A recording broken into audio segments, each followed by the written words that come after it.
ಇದು ಲಾಭ ಮತ್ತು ನಷ್ಟ ಟಾಪಿಕ್ ಮೇಲೆ ಈ ಕ್ವಶನ್ ಕೇಳ್ತಾ ಇದ್ದಾರೆ. ಕ್ವಶನ್ ಹೇಳ್ತಾ ಇದ್ದಾರೆ ಅಂದರೆ ಒಂದು ಕ್ಯಾಮ್ರಾದ ಕೊಂಡ ಬೆಲೆ ಮಾರಿದ ಬೆಲೆಯೇ 75%ಗೆ ಈಕ್ವಲ್ ಆಗಿದೆ. ಹಾಗಾದರೆ ಆ ಕ್ಯಾಮ್ರಾದ ಪರ್ಸೆಂಟೇಜ್ ಪ್ರಾಫಿಟ್ ಎಷ್ಟು ಅಂತ ಈ ಕ್ವಶನಲ್ಲಿ ಕೇಳ್ತಾ ಇರೋದು, ಅಂದರೆ ಲಾಭ ಎಷ್ಟು ಅಂತ ಈ ಕ್ವಶನಲ್ಲಿ ಕೇಳ್ತಾ ಇರೋದು. ಇದನ್ನು ಯಾವ ರೀತಿ ಸಾಲ್ವ್ ಮಾಡೋಣ ನೋಡೋಣ ಬನ್ನಿ.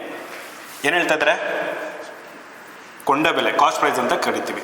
ಇದು ಯಾವುದಕ್ಕೆ ಸಮ ಆಗಿದೆ ಅಂದರೆ ಸೆಲ್ಲಿಂಗ್ ಪ್ರೈಸ್ ಮಾರಿದ ಬೆಲೆಯ ಎಷ್ಟು ಪರ್ಸೆಂಟೇಜು 75%ಗೆ ಈಕ್ವಲ್ ಆಗಿದೆ. ಓಕೆನಾ, ಅಲ್ಲಿಗೆ cost price divide by selling ಪ್ರೈಸ್ನ ಈ ಕಡೆ ತಗೋತೀನಿ.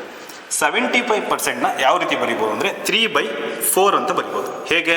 75 ಡಿವೈಡ್ ಬೈ 100, 25ರಿಂದ ಭಾಗ ಆಗುತ್ತೆ. 25 3ಲಿ 25 4, ಹಾಗಾಗಿ ಏನು ಬರುತ್ತೆ 3/4 ಆಗುತ್ತೆ.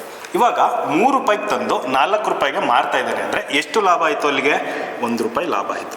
ಯಾವಾಗಲೂ ಪ್ರಾಫಿಟ್ ಅಥವಾ ಲಾಸು ಯಾವುದ್ರ ಮೇಲೆ? ಕೊಂಡ ಮೇಲೆ ಡಿಸೈಡ್ ಆಗಬೇಕು. ಅಲ್ಲಿಗೆ 1 ಡಿವೈಡ್ ಬೈ ಎಷ್ಟು 3 ಇಂಟು 100 ಮಾಡಿದ್ರೆ ಎಷ್ಟು ಬರುತ್ತೆ ಅಂದರೆ 33.33% ಅಥವಾ 33 1/3% ಏನಾಗಿರುತ್ತೆ ಲಾಭ